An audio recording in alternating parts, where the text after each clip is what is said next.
फिर से स्वागत है मेरे चैनल द सिंप्लीफाइड हिंदी में।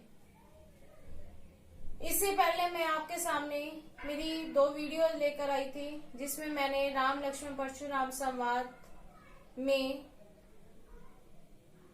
लक्ष्मण और परशुराम के बीच में हुए मध्य संवाद के बारे में बताया था। राम लक्ष्मण परशुराम पाठ जो है वो रामचरितमानस, जो कि तुलसीदास जी द्वारा रचित है, में से लिया गया है। इससे पहले वाले वीडियो में मैंने आपको बताया था कि परशुराम अपनी प्रशंसा करते हैं, आत्म प्रशंसा करते हैं, अपने गुणगान करते हैं। तो लक्ष्मण उनको कहते हैं कि जो वीर मनुष्य होते हैं वो युद्ध के मैदान में आकर अपनी प्रशंसा नहीं करते, बल्कि अपनी वीरता का प्रदर्शन करते हैं। और जो मनुष्य अपने शत्रु को सामने देखकर अपनी वीरता की प्रशंसा करता है, वह मनुष्य वीर नहीं कहलाता बल्कि कायर कहलाता है। इसके साथ ही साथ मैंने अपनी पिछली वीडियो में आपके सामने मुश्किल शब्दों के अर्थ भी रखे थे, ताकि आपको व्याख्या को समझने में कोई मुश्किल ना हो, मुश्किल का सामना ना करना पड़े। आज भी मैं उसी प्रकार से ही कुछ मुश्किल शब्दों के अर्थ आपके सामने लेकर आई हूँ, ताकि आपको जो मैं अगले 2 पद जो आपको समझाने जा रही हूँ उनको पढ़कर मेरे द्वारा की गई व्याख्या को समझकर फिर भी कहीं कोई मुश्किल हो तो आप इन शब्दों के अर्थ देखकर इसको आसानी से समझ सकें। तो आइए शुरू करते हैं 5वां पद। इसमें जब परशुराम कहते हैं कि काल के बस में आकर, ये बालक जो भी बोल रहा है वो काल के बस में आकर बोल रहा है, इसमें इसका कोई दोष नहीं है। अगर ये मेरे हाथों से मारा जाए तो कोई सभा में बैठा वो मनुष्य मुझे कुछ ना कहे। तो लक्ष्मण कहते हैं कि इस पद में कि मुझे ऐसा लगता है कि आप बार बार जबरदस्ती मेरे लिए काल को बुला रहे हैं। क्या कहते हैं इसमें? तुम्हें तो काल हाँक जनुलावा, बार बार मोहि लागी बुलावा। लक्ष्मण क्या कह रहे हैं कि मुझे ऐसा महसूस हो रहा है, मुझे ऐसा लग रहा है कि आप बार बार जबरदस्ती काल को मेरे लिए बुला रहे हैं। बार बार मोहि लागी बुलावा, कि आप मेरे लिए काल को जबरदस्ती बुला रहे हैं। आगे क्या कहते हैं? सुनत लखन के वचन कठोरा, परसु सुधारी दिरहु कर दोरा। कहते हैं कि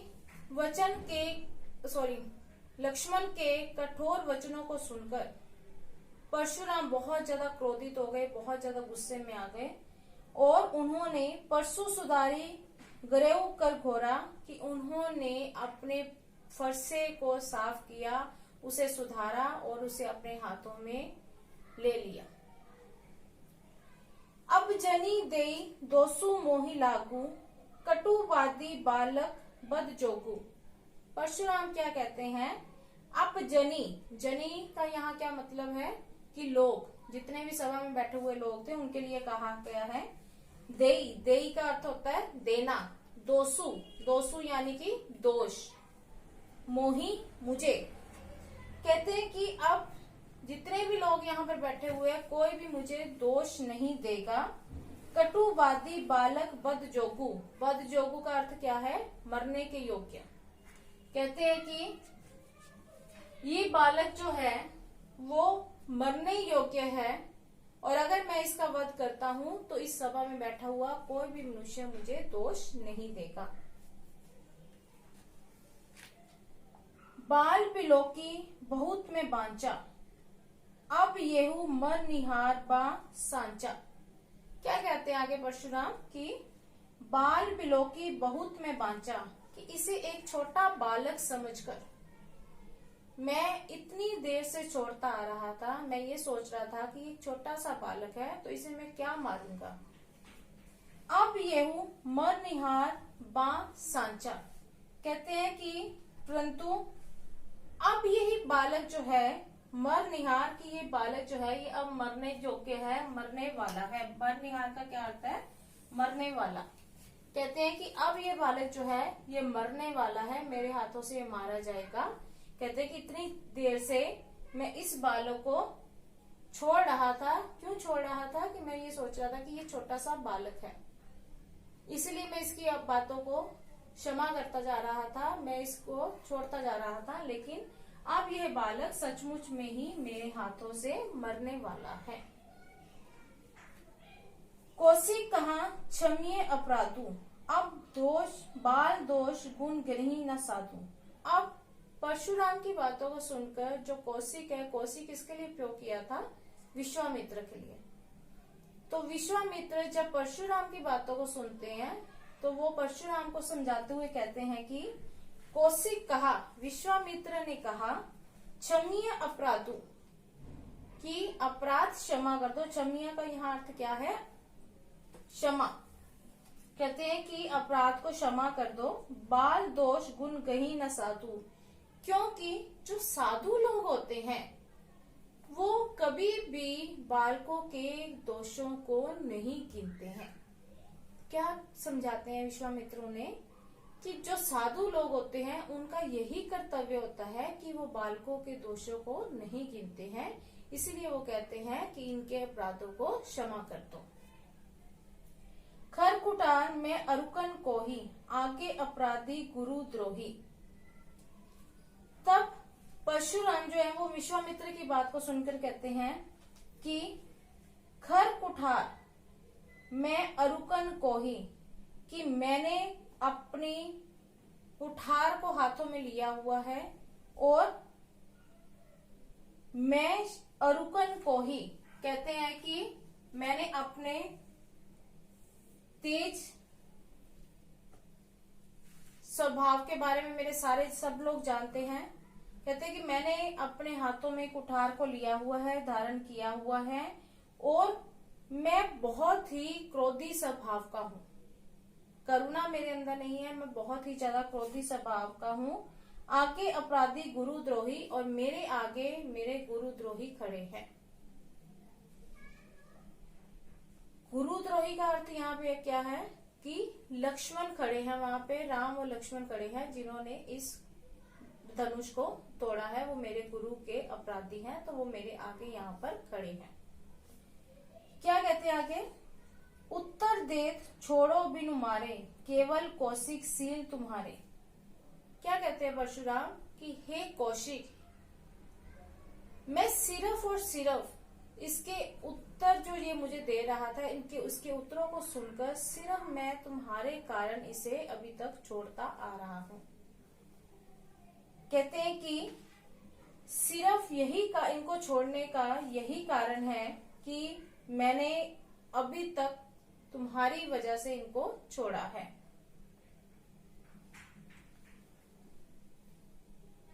उत्तर दे छोड़ो बिन मारे, कि जिस प्रकार के उत्तर दे रहा है, मैंने बिना मारे अगर इसको छोड़ रखा है तो किस कारण? तुम्हारे शील स्वभाव के कारण। नाता, नाता का क्या अर्थ है? नहीं तो। यही काटी कुठार कठोरे, गुरहु उरिन हेतु श्रम थोरे। कहते हैं कि नहीं तो नाता, यही काटी कुठार कठोरे। कहते हैं कि नहीं तो मैं अभी इसी कुठार से, इसी कुल्हाड़े से इनको मार देता, इनको काट देता।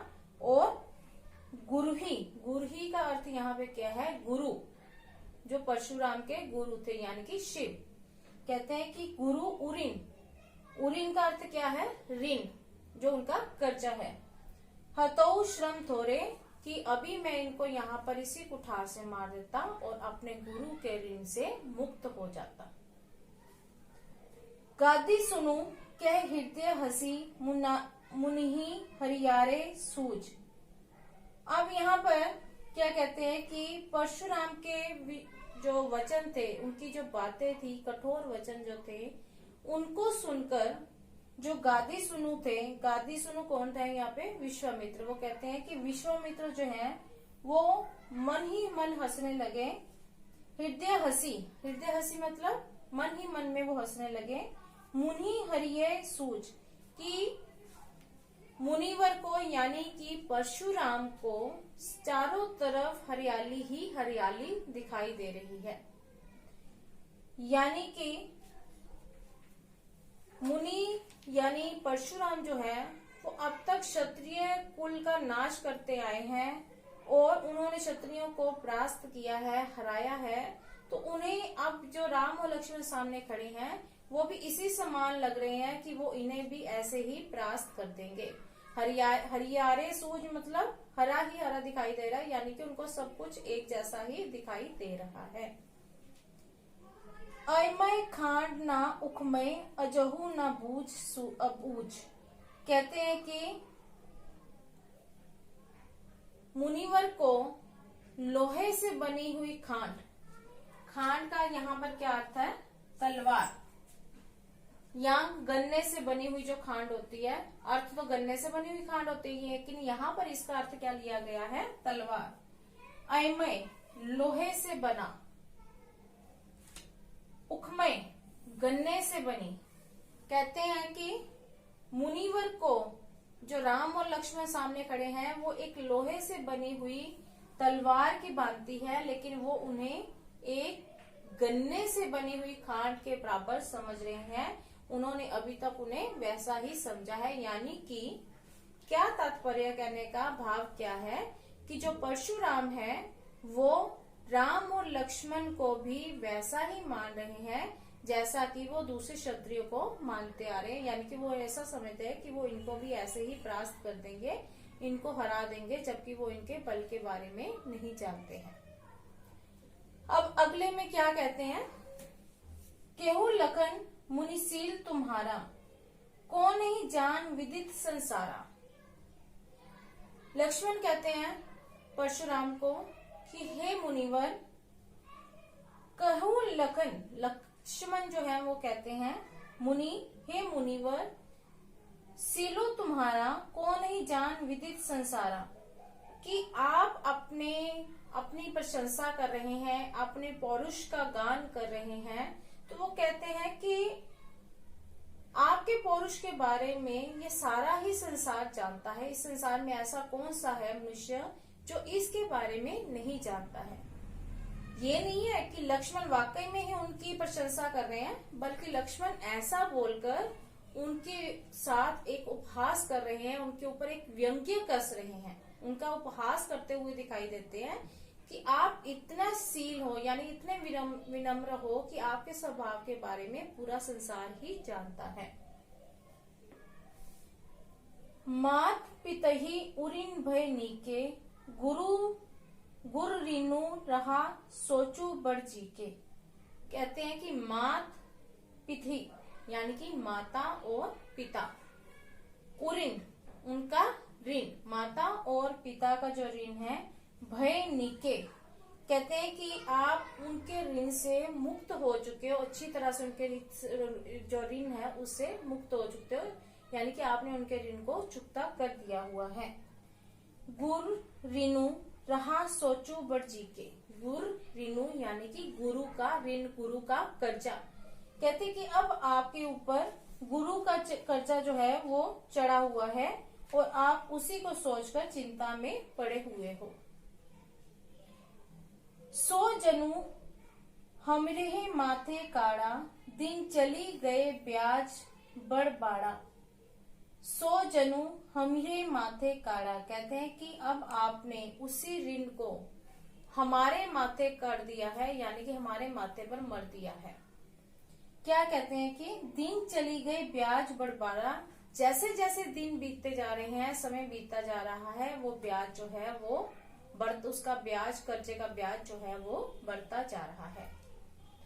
क्या कहते हैं कि जब परशुराम ने ये बोला कि मैं अगर इनको मार देता हूं तो अपने गुरु के ऋण से मुक्त हो जाऊंगा, तब लक्ष्मण उनके ऊपर व्यंग्य कसते हैं कि आपने अपने माता पिता का कर्जा तो चुका दिया, उनका कर्जे से आप मुक्त हो गए, परंतु अब आपके ऊपर गुरु का ऋण चढ़ा हुआ है, गुरु का कर्जा चढ़ा हुआ है, तो आप उनके ऋण को चुकता करना चाहते हो, परंतु आपने उसी ऋण को हमारे ऊपर मार दिया है, हमारे मत्थे पर चाड़ दिया है। तो आप जैसे जैसे समय बीतता जा रहा है, वैसे वैसे वो ऋण जो है वो दिन ब दिन बढ़ता जा रहा है, उसका ब्याज जो है वो दिन प्रतिदिन बढ़ता जा रहा है। अब आनिया व्यवहारिया बोली, तुरंत दो में थैली खोली। क्या कहते हैं लक्ष्मण कि आप अब हिसाब लगाने वाले को बुला लो। व्यवहारिया यानी कि हिसाब करने वाला। कहते हैं कि आप अब हिसाब करने वाले को बुला लो। तुरंत दो में थैली खोली, उसके जो वो हिसाब लगाएगा उसी के अनुसार मैं उसी समय अपनी थैली खोलूंगा और आपको अपने ऋण से मुक्त कर दूंगा।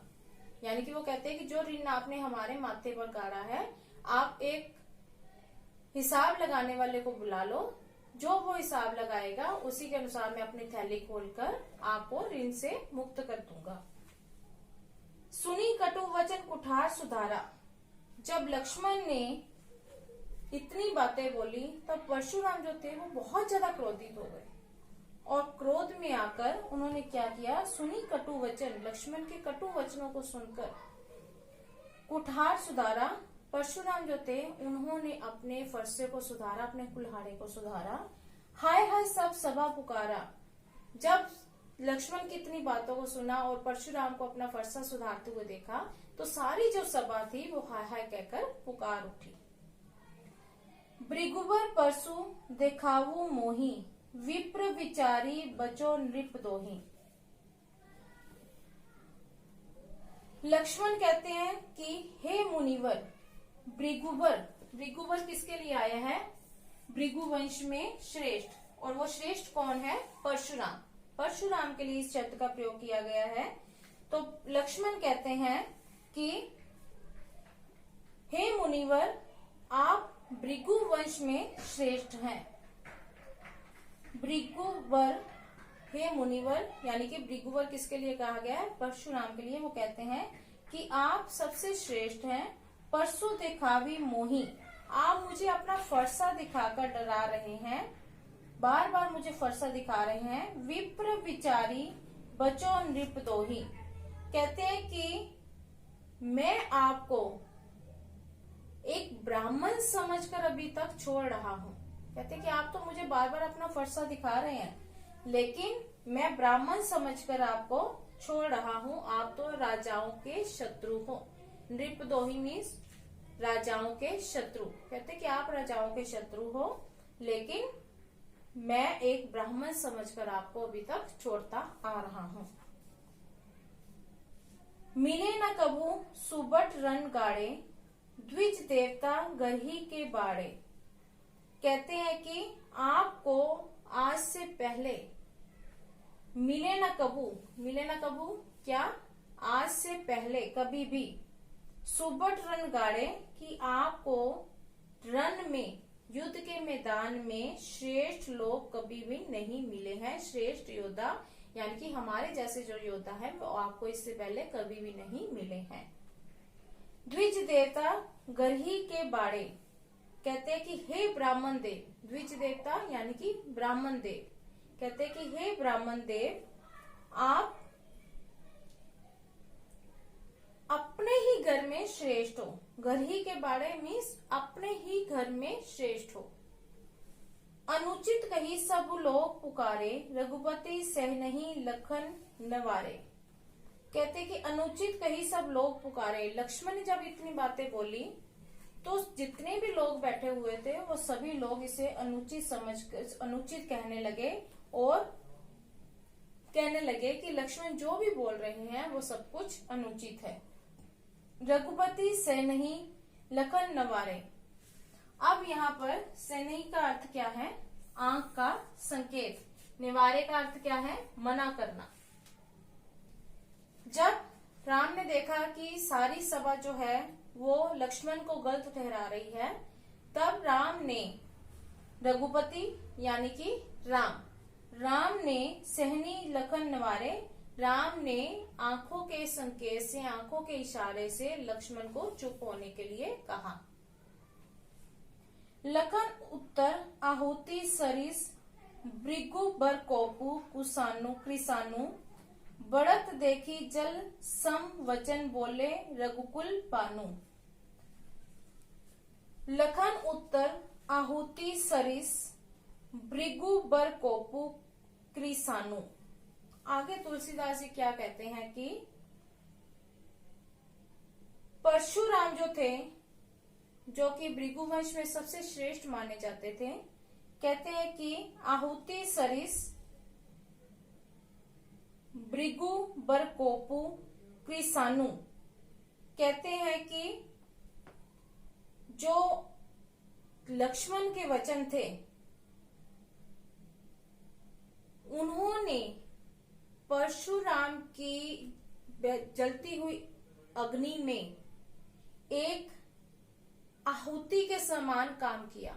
यानी कि क्या अर्थ है कि परशुराम तो पहले से ही एक गुस्से की आग में भड़के हुए थे, उसमें जल रहे थे।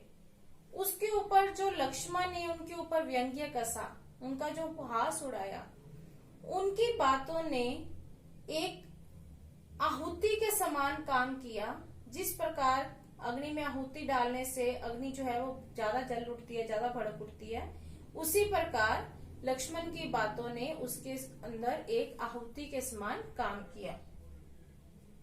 बढ़त देखी, बात को बढ़ते हुए देखकर जल सम वचन बोले रघुकुल बानु। तब राम ने बढ़ती हुई बातों को देखकर, क्रोध की ज्वाला को और ज्यादा बढ़ते हुए देखकर, जो रघुकुल पति थे यानी कि जो राम थे, उन्होंने बहुत ही शीतल वचन, जो कि जल के समान थे, ऐसे वचन कहने शुरू कर दिए।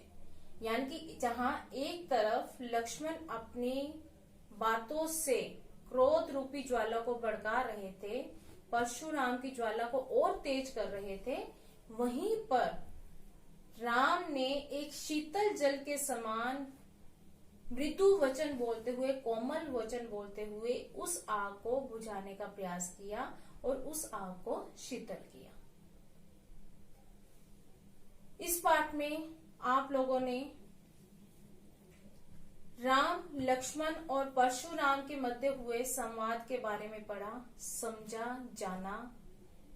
ये पाठ मैंने आरंभ में भी आपको बताया था कि रामचरितमानस में से लिया गया है, जो कि तुलसीदास जी द्वारा रचित है। ये एक महाकाव्य है और उसी में से एक अंश लिया गया है। ये अंश कब लिया गया? जब राम ने शिव के धनुष को तोड़ा था और परशुराम बहुत ज्यादा क्रोधित हो गए थे। आशा करती हूँ कि आपको संपूर्ण व्याख्या समझ में आई होगी। आपने इसके बारे में जाना होगा, समझा होगा। अर्थ आपको दिए गए हैं। आवश्यकता अनुसार आपकी अर्थ आपके सामने है, आप इनको देख सकते हैं। जहां से आपको मुश्किल लगे वहां से इन अर्थों को देखकर आप इसको समझ सकते हैं। अगर आपको मेरी ये वीडियो पसंद आई हो तो मेरी इस वीडियो को लाइक करना और कमेंट करना ना भूलें। इसे ज्यादा से ज्यादा शेयर करें और बेल आइकन को दबाना किसी भी हालत में मत भूलें, क्योंकि अगर आप इसको बेल आइकन को दबाएंगे, सब्सक्राइब करेंगे, तो आपको मेरे आगे आने वाली जो वीडियोस हैं वो आसानी से मिल सकेंगी। इसी उम्मीद के साथ आज के लिए बस इतना ही। धन्यवाद।